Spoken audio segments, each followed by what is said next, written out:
Lots of people are becoming creators now. In fact, Craig Chavis Jr. describes being a creator as sharing your expertise.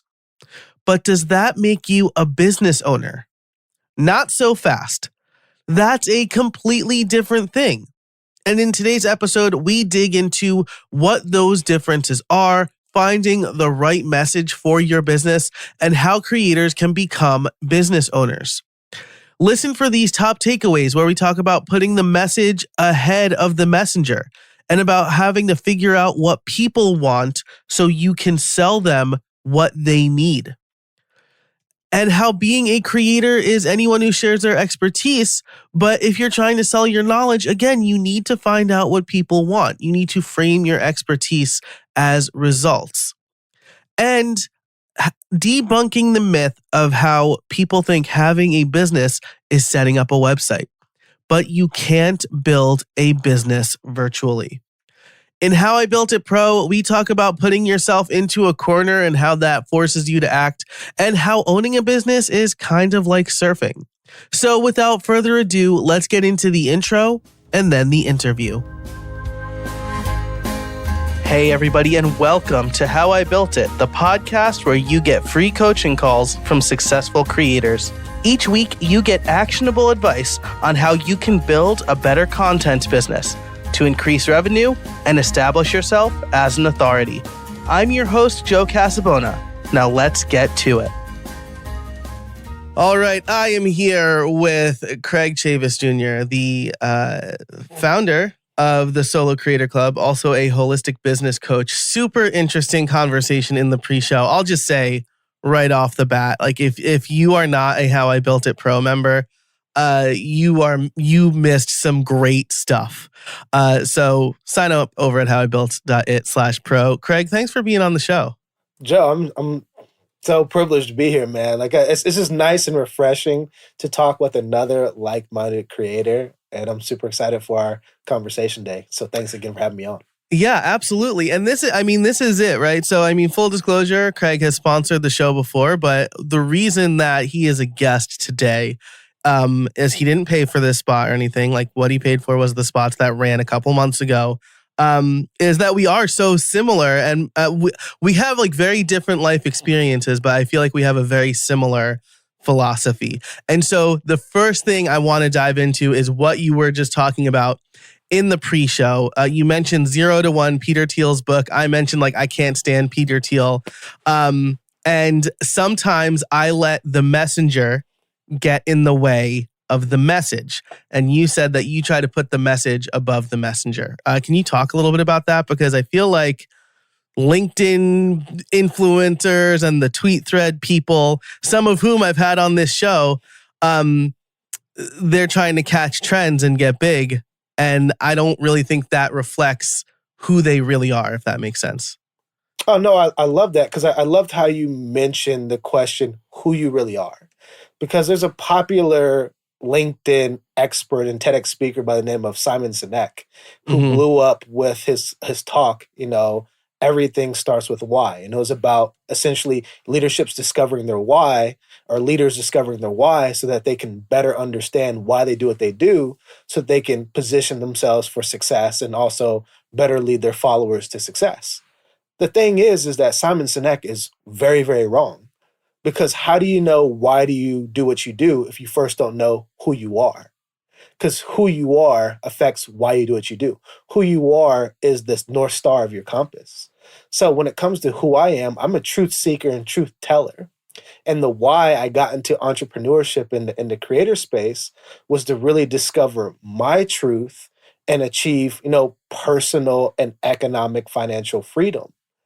But the thing is that I realized is in order to really lead others, I had to first lead myself. And it's really all about credibility.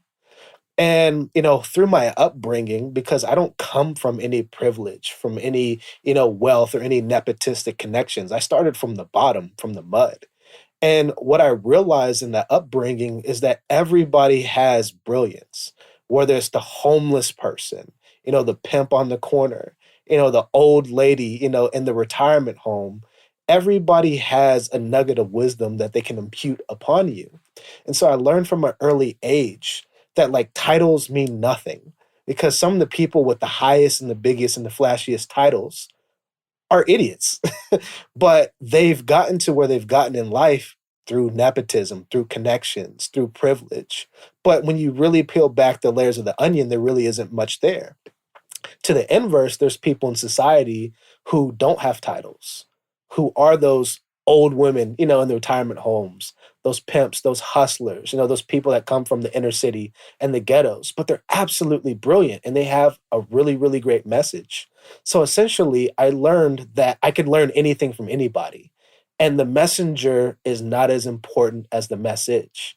So when I look at people who are influencers and have big reputations and big titles, and the message that they're putting out is garbage, that automatically lets me understand that, like, okay, what they're saying doesn't really match up with who they purport themselves to being.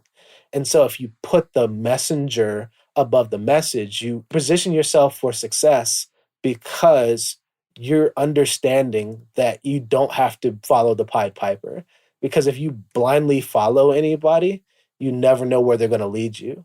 But if you understand if that message and that direction of the leader is going to help you to get to your goals, you will succeed. You can never blindly follow anybody. Take everything with a grain of salt. Yeah, that's exactly right. And I think this dovetails nicely with another pre-show conversation we were having about catching trends, right? Because let's look at Tim Ferriss, for example, right? He preaches the 4-hour work week, or that's his book, right? That made him famous, right? Because like that's a big, sexy thing. You want me to work 1/10 of the hours that we're supposed to work? But there's no way he actually does that, right? His podcast is like 3 hours long. Right. So like, I mean, unless he doesn't count that as work, is he like cooking the books or whatever? So like, I think you're right. Like the message inside of that big trend is put systems in place to work smarter, but you had to put a sexy, trendy title on it. Right. And more recently, Dickie Bush, he was on the show. He's obviously done a lot of great things, but like his Twitter threads drive me insane. Um, he talks about like how it's easy to, if you want to make $1 million in 12 months, all you have to do is make a product that people want to buy. And I'm like, that's obviously not true. Like, it's not true for you. It's not true for anybody who's trying it. But the thing he's doing is trending on $1 million and getting people into his program to get people to believe that they can actually make $1 million. That's 100% true, because the classic way to sell is a simple formula. You figure out what people want, and then you create a product or service or an offer that is the vehicle to accomplishing that. So somebody who's, an expert or a guru like a Dickie Bush will figure out that everybody wants to make money in business. Like the thing is, like, money to business is like breathing to life. Because the funny thing is that, like, if you're not making money, you're not in business. Because I define a business as a system that consistently generates monthly recurring profits for a year or more. And anything less than that is not a business. It's a side hustle. But profits are inherent to business. But we all know that people want to make money.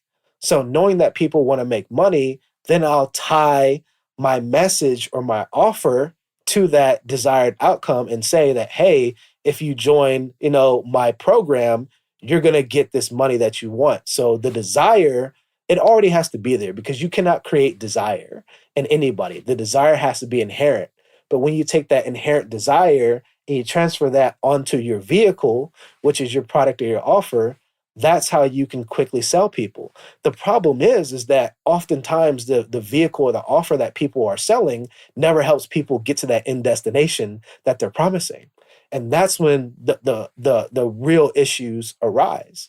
And this is when you have to have discernment as a creator, because you can never blame the con man or the influencer for, the lack of results.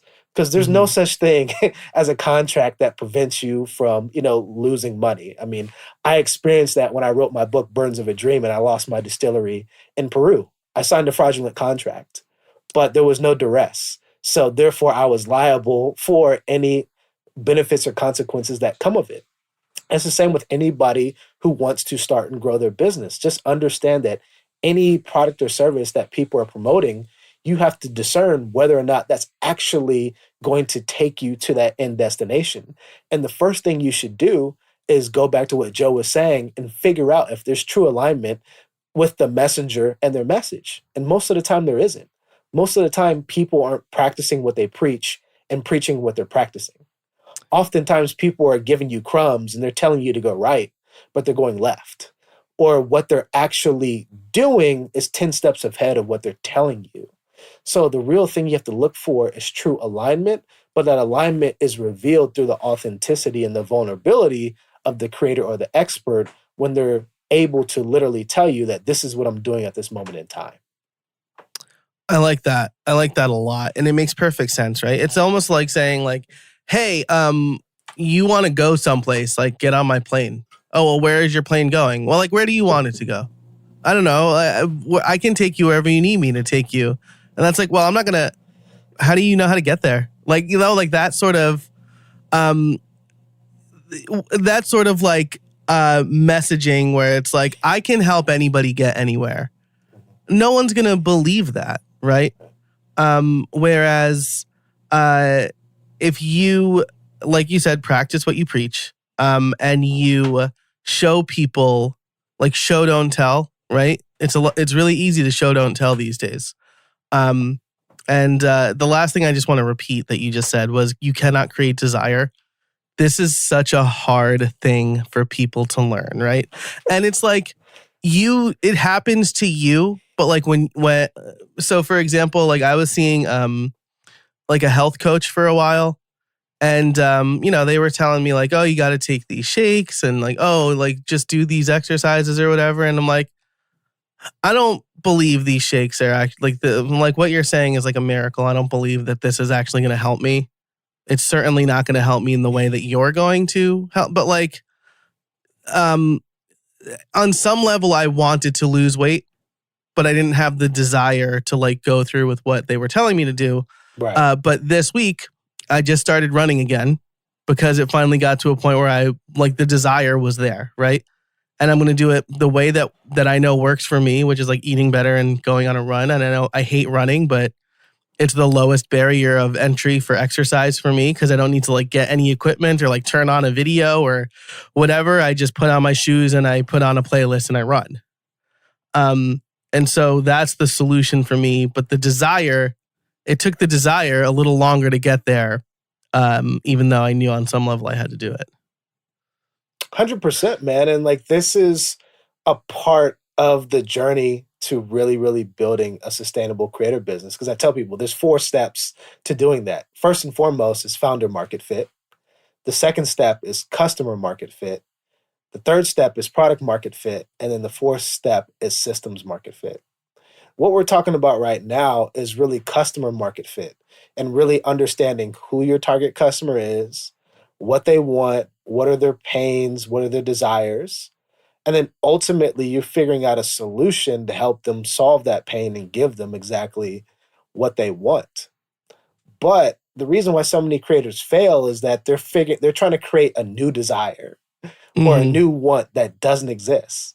And it's like if your target audience is a group of hungry people that want cheeseburgers, but you're trying to sell them salads, it's not going to work because they have no desire to eat a healthy salad. They want to eat a juicy, greasy, fatty cheeseburger.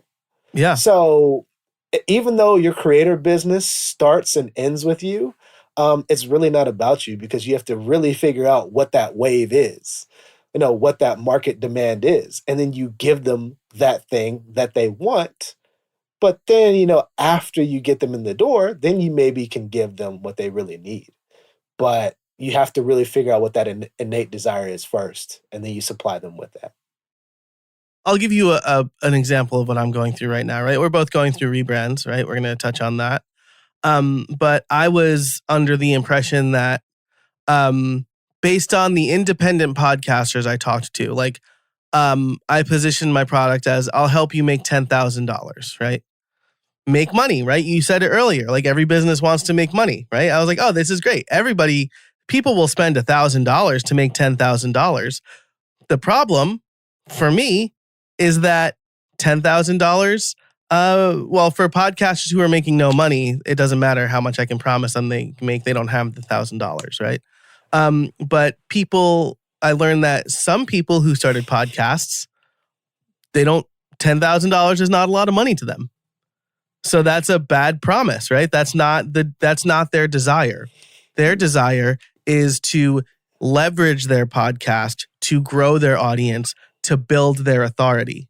And even though like making money is the secret, the maybe the smaller wave that follows the big wave, that's not their desire in the moment. And so now I'm positioning my program to help people build their authority through their podcast and how they can do it. And that seems to be resonating, or it's early days still, but it seems to be resonating a little bit better.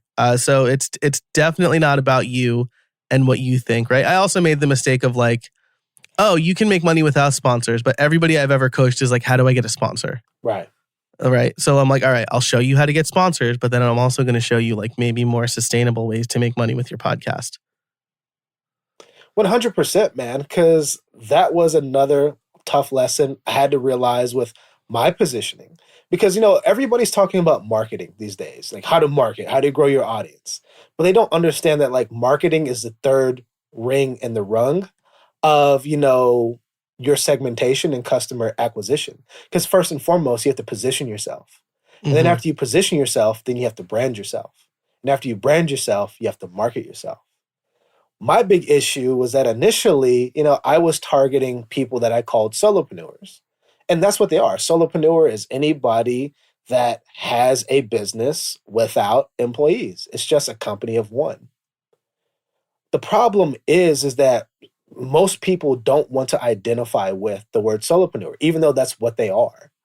But all of a sudden, I kept seeing this word creator, creator, creator. And what does creator mean? Well, I've defined a creator as anybody who's sharing their expertise. But expertise is something that's really, really nuanced because there's a lot of people selling information, stuff that they know. But if you only value that information, it's really, really not important. You're really only an expert when you have information that other people want. And when people actually want that information so bad, they're willing to pay for it. So the problem I'm solving is that most creators are experts and they really know how to share their expertise, but they don't know how to sell it. Because the fun fact is every entrepreneur is a creator, but not every creator is an entrepreneur.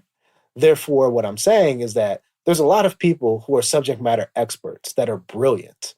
But the thing that they don't have is the business acumen to package, price, and sell that expertise consistently. Well, for me, I'm a serial entrepreneur. I've launched 6 different profitable ventures from scratch, starting out with my DJ and entertainment company at the age of 15. Then I had a profitable travel blog called iNomads. Then I launched a distillery in Peru. Then I successfully exited from my blockchain startup. Then, I published and authored 2 internationally best-selling and award-winning books. And then now, I'm this holistic business coach that helps creators to do the inner and the outer work to grow their business and consistently sell their expertise. But the initial version of, my business program was called the Solo CEO Club because I was just thinking everything from a business angle. The thing is that I realized the people that were attracted to me were these people that labeled themselves as creators. And they did not like the word CEO because they thought the word CEO was distasteful. That CEOs are these big, bad, stuffy, privileged. Yeah. Exactly. Stuffy, privileged executives that are screwing the world. And, creators are much more altruistic. And so once I figured that out, because honestly, I think the word creator, like it's very, very, very inclusive, but it's also very, very specific. I mean, a creator can be somebody like myself who's a business expert. It could be somebody like you who's a podcast expert. It could be a chef. It could be a consultant. It could be really anybody that has subject matter expertise. But the person that uses the label creator, I think they're more altruistic and like there's something deeper than just making money. So therefore, I just understood, and through a mutual friend of ours, Jay Klaus, who Yeah. is one of the people that I really, really respect in this creator space. he really put out a really awesome post that talked about branding yourself, and having the target market in your brand. So therefore, if I'm going after creators, I should have the word creator in my brand. And the fun fact, Joe, is that I launched my business, Creative Craig LLC, on June 16th, 2019. My freaking target market has been right in front of my face for the past 4 years. I just didn't know it.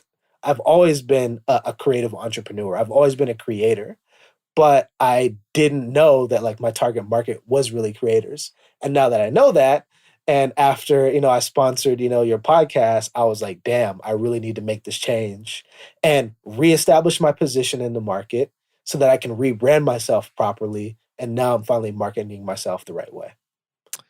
Yeah, gosh, this resonates with me so much because it's so interesting, right?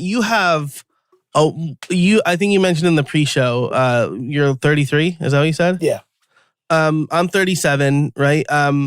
You have like a wealth of experience, right? It sounds impressive to me. I'm sure my resume probably sounds impressive to people as well. I started freelancing at like 14. I was making real money in high school and did it all throughout whatever. So like, but that's nonetheless, that sounds really impressive to me. You have a wealth of world experience. I have a lot of experience in my niches, or niches. And I feel like we're still continually learning this same lesson, right? Like when I launched my online course site, which was called WP in 1 month, which was a terrible name because it was like WordPress in 1 month and it was neither exclusively WordPress nor month-long courses.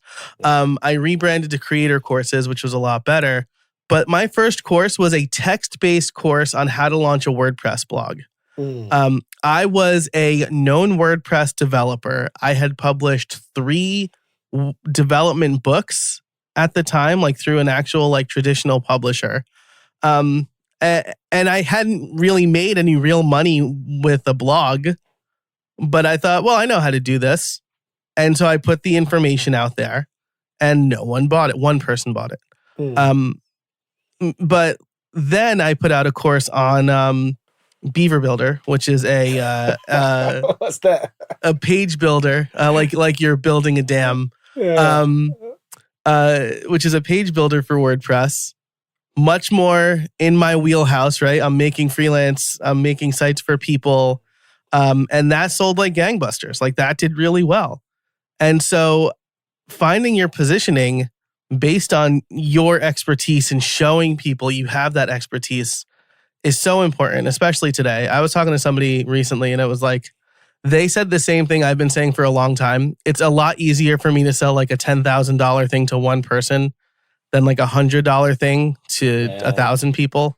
Dang. Or So true. 100 people. Yeah. So like, so it's so interesting to hear you talk about this because, like you said, we're going through the same thing. Jay Klaus's community is the thing that encouraged me to focus on authority-based businesses and niche down into podcasting. But I want to touch on your real world experience here. You have a lot of tangible experience. You sit on boards and councils. You lived internationally for several years. You had a distillery, which is just wild to me because I can't do anything with my hands. I can't do anything in the real world. But how do you think that helps you as a creator? Right? Because as we're going to touch on it a little bit, you don't need any of that if you have an iPhone and a TikTok account. No, that's a deep question, but like everything goes back to my book, Burdens of a Dream. And the book is essentially my entrepreneurial memoir that explains the business and life lessons I've learned along my entrepreneurial journey. And the first words I wrote in the book were as follows. This book is dedicated to all those who will dare to abandon the status quo, follow the road not taken, and discover the person they're truly meant to become. And so as much as I was writing those words to my readers, I was writing those words to myself because I understood that like this entrepreneurial journey is deeper than making money. Like all people talk about is making money. But the thing is that as a creator, your professional growth is a byproduct of your personal growth. And until you expand your cup, you can't receive more. So you have to expand your mind first, and then your business comes along second. This is why, as a holistic business coach, I help you do both the inner and the outer work to grow your business. Because, fun fact, Joe, you can't get paid your worth until you charge your worth, but you can't charge your worth until you first know your worth. And so everything always goes back to self, to the creator. And in my book, I define an entrepreneur as anyone who takes a calculated risk to create something out of nothing and share it with the world. And so that thing that a creator creates, it can be a product or service, but ultimately it's the life that they're living because your business is a life and you're the product of that. And so for me, all my different business ventures that I've launched have just been a creative expression of who I was at that moment in time. As a teenager, I was a DJ. I was, up and coming, freestyle rapper. Then in college, when I got exposed to international travel, I became this aspiring travel blogger, hence I Nomads. And then after I joined the Peace Corps in Peru and learned how to distill pisco, I became a distiller, hence my distillery. Then, after coming back to the US after traveling to over 30 plus countries, I launched my company Visa Jump, where we were the world's first visa processing software leveraged by blockchain. And I actually exited from that startup. But for me, my manifestation there was this experienced world traveler that wanted to help other people to experience, the power of living and, working in another country. And then when I had to move back to Ohio after my grandmother passed to help out with family and I was lost, I became this published and award winning author because I decided to share my story and really relive the memories that I experienced. And then now I'm this holistic business coach because I want to help people to get to build a business around their subject matter expertise and avoid a lot of the pitfalls, that I made, throughout my, 17 years experience as an entrepreneur. So for me, all this experience brings credibility. And like I said, the experience comes before the book or the experience comes before the content. And it's not that I've seen everything and that I know everything, but if I'm going to help you to build your own profitable creator business, I should have experience with being a profitable entrepreneur. It's pretty straightforward, but that's why I always put the message above the messenger. And both of those things are aligned with me, and I'm credible and I know what I'm talking about. So that just gives my prospective customer base certainty that when they hire me or when they join my community, the Solo Creator Club, they know that they're going to get information that's really going to help them to achieve that thing that they want to achieve. I like that a lot. And I mean, like, your path illustrates, right? You did something, you started a business on it, right? You experienced a problem firsthand and then you sought to solve that problem. And I know that there's a lot of debate on whether or not you should dog food your own product, right? That was a term that people used a lot in the early aughts. But at the very least, you need to understand what problem you're solving, right? And you can't do that if you don't at least experience it a little bit. Um, or like have somebody part of your business who experiences it, even if maybe you're the business mind or the marketing mind. But like you need somebody who understands the audience and the customer. Well, could I interject real quick? Because this goes back to what I was saying before with my 4 steps to building a profitable creator business. Phase one is founder market fit. Well, founder market fit positions you for success because you have that credibility. Because in order to achieve founder market fit, I've defined as 3 variables. Number one, your skills. So, what are you great at doing? Secondly, your passions. What do you love doing? And then thirdly, market demand. Do people even want what you're doing? And so when you could, find a creator business opportunity at the intersections of those 3 things, you're positioned for success. You have founder market fit. But then the, ironic thing about this, these 3 variables is that the most important variable is market demand. Because if there's no demand for what you're doing, nobody's going to buy it from you. But then at the same time, you still have to be a credible person. And unfortunately, there's so much bad information out there from a lot of our, favorite, LinkedIn and Twitter beasts. I'll throw out a name, Justin Welsh. And he always talks about that all you need to do to start a creator business is just to get a landing page, Mm-hmm. and have a card website, and a Calendly link and or Stripe account. But that privilege comes from the fact that like he has a massive hot and ready audience. So like he could throw literally anything out on a landing page, and because people trust him, they're going to buy from him. Whether or not he's actual credible in that offer, people are still going to buy because they believe in, the Justin Welsh. But for like a beginner creator who has no market traction or credibility, the best way to position yourself for success is to actually have that unseen or internal credibility with your offer or whatever you're trying to sell, because that's going to come out in your marketing and in your language, because people are going to understand that like, okay, this person is speaking my language. They know me on a deeper level. They know my problems before I even say that. Well, the only way that's possible is because they've been where you're going. I know exactly where every new creator is going. I know exactly wherever every new entrepreneur is going because I've been there 6 times myself. But Mm-hmm. then, fun fact, I've coached over 1,000 different creators in 12 different countries and 4 different continents. And I've tabulated mathematically, and this is an underestimate, but not everybody's going to send me their numbers. But I've generated over $5.7 million in revenue from my clients in the past 5 years, just from what they've sent me, which is an understatement. But the thing is like I know they want to get to Mount Creator. Yeah. I've been there. I've lived Yeah. there. I've set up a house there. But they know that because I can speak from experience that proves that I've already been on the path that they want to traverse.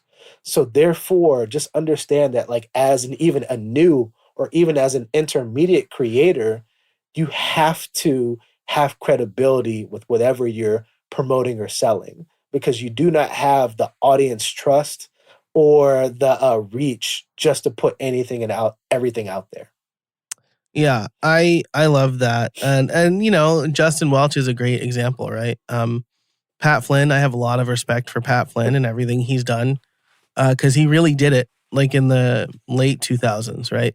Mhm. But he started a new YouTube channel a year or so ago called Deep Pocket Monsters. And he's like, "Here's how you grow a YouTube channel to 1 million followers and whatever." And I'm like, "Be Pat Flynn, right?" Like, I can't follow Pat Flynn's playbook. I can't follow Justin Welch's playbook.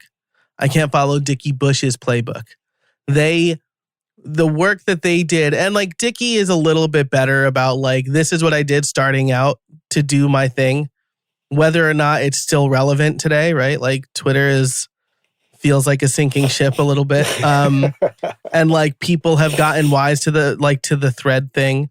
Um I was talking to somebody and they said like, if you're starting on a trend that everybody's already doing, it's too late already. Yeah. Like it's like catching the wave after like well after it broke, like after it sunk down, right? Yeah. Now you're just a bunch of people in the ocean. Yeah. Um and so like I definitely respect what they did, but it's tough. Like trying to take them seriously, talking to beginners when they have the platform they have. Just again, like not to pick on Justin Welch because I've never talked to him personally, but he had a post on like, oh yeah, I priced my course at $150 because I wanted to get as many people as possible.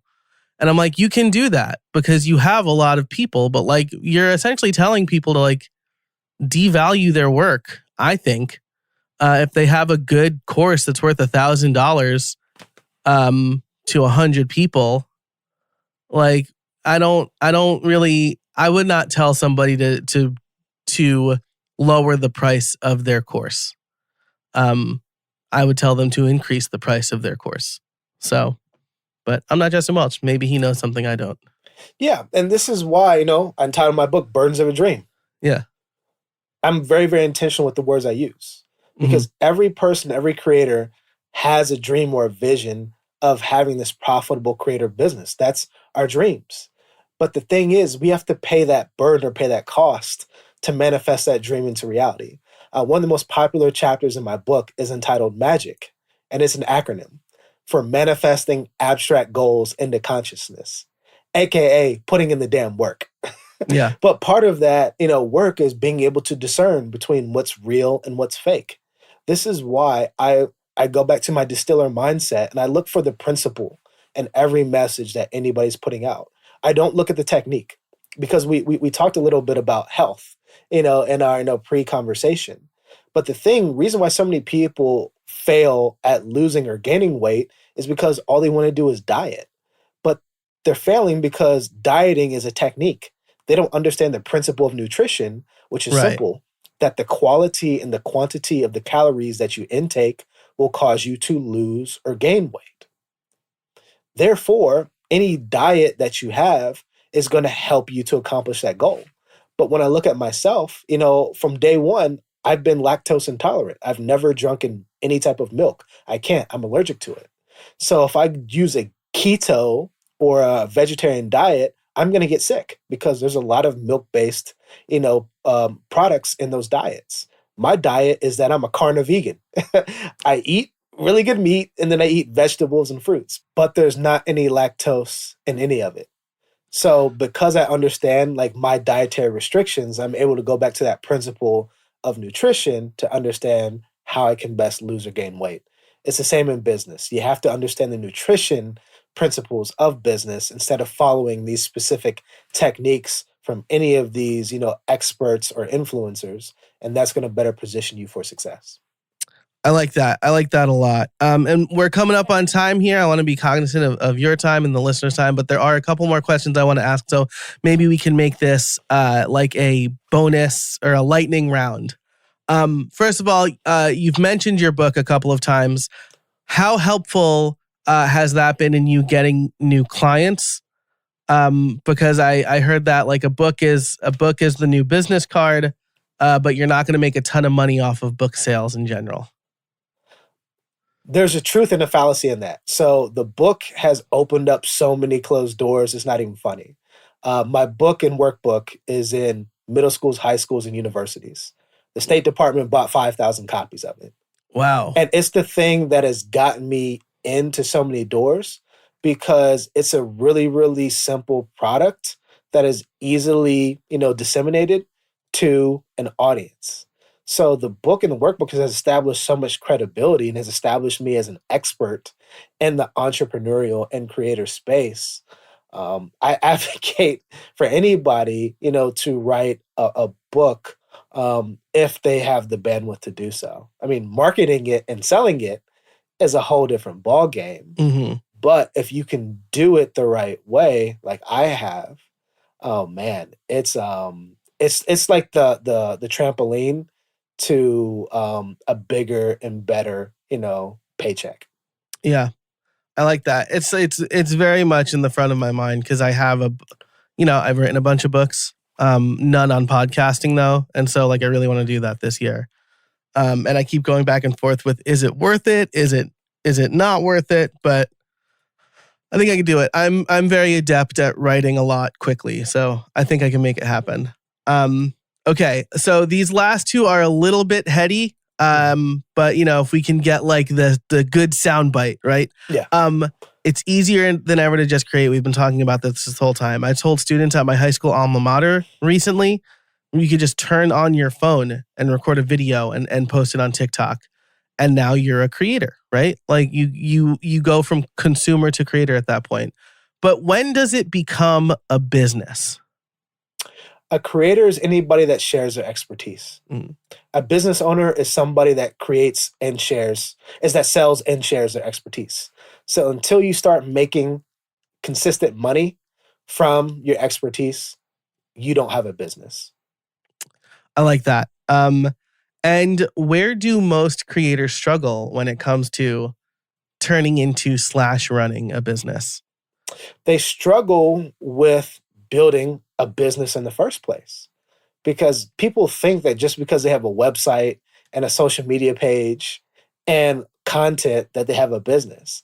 But until you have a system that's generating consistent monthly recurring profits for a year or more, you don't have a business. You have a side hustle. And until you understand that, you do not have a creator business. I think that's a really important distinction, right? Because you can say like, oh, well, you need an LLC. Well, you need an accountant. But you need to be making money and you need to have a plan in place. I always like poo-pooed business plans because business plans are just like guessing. Yeah. But that doesn't mean that you just go in like half-cocked, like, oh, I'll just sell whatever I can. You still need to understand how you're going to make money. And I've been thinking a lot about the South Park episode, the YouTube South Park episode where like all of the big memes or the big trendy videos like Chocolate Rain and the dramatic gerbil or whatever were like in this waiting room saying like, I have 10 million theoretical dollars. And they're like, what does that mean? Like, how do you... And they're like, oh, well, I got all these views on YouTube, so that's going to make money somehow. And it's still like it's easier today on YouTube, but I think a lot of creators still think like, oh, I'll just post on YouTube, I'll go viral and I'll make money. Well, you can't build a business off virality. Virality is de facto unsustainable and it's uncontrollable. Right. But a real business is controllable because I know for the next 12 months, I will be generating, 4 to 5 figures each and every month. But in order to get that, I would have needed a year of data to be able to forecast that. And I'm going to hit my best quarter ever. I already did hit my best quarter ever because we're about to go into Q2. But it's because I have a consistent and predictable business model that I'm managing. My business is now turned into an ATM where I can inject X amount of dollars into marketing and know that I will get X amount of dollars in profit at the end of that, marketing injection. And until you can do that, you don't have a business. And virality is a thing that can break your business because there's a thing is growing too fast. Mm-hmm. And you don't want to grow too fast. You want to control your growth. Yeah, absolutely. Right. I heard an anecdote that like most freelancers, entrepreneurs, they don't starve to death, right? They die by overeating. Ooh. Yeah. I like that. So you panic, you take on too much work, you can't handle that amount of work, and then, you lose jobs or you burn out or whatever. So that has always stuck with me. And so you want to make sure to grow the right way. Craig, this has been such a great conversation. If people want to learn more about you, where can they find you? Well, 2 places. You can go to my website, www.creativecraig.com, and that's spelled CRE, the number 8, IVECRAIG.com. And you can follow me on any social media at Creative Craig.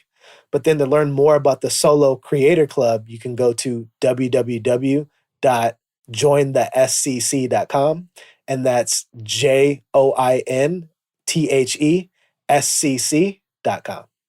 Fantastic. And I will link to those and everything we talked about in the show notes over at howibuilt.it/313. That's 313. It should be in your podcast player right now, right? So open that up, look at the description, find the links. Craig, thanks so much for joining us today. I really appreciate it. Thanks so much, Joe. And I'm also excited to be meeting you in person in a couple of weeks at the CEX conference. Yes, that's May right. 1st in Cleveland. As this episode comes out, we will have already met. So it was great meeting you. Yeah. Yeah, man. Excited, awesome. Bro. Yeah, me too. And thank you to everybody listening. Again, if you want to catch that pre-show where we talked about creating deadlines and putting yourself into a corner, businesses like surfing and putting the message above the messenger, you can sign up at that same link, howibuilt.it/313. There'll be a link to How I Built It Pro, $5 a month or $50 a year. But thanks so much for listening. And until next time, get out there and build something.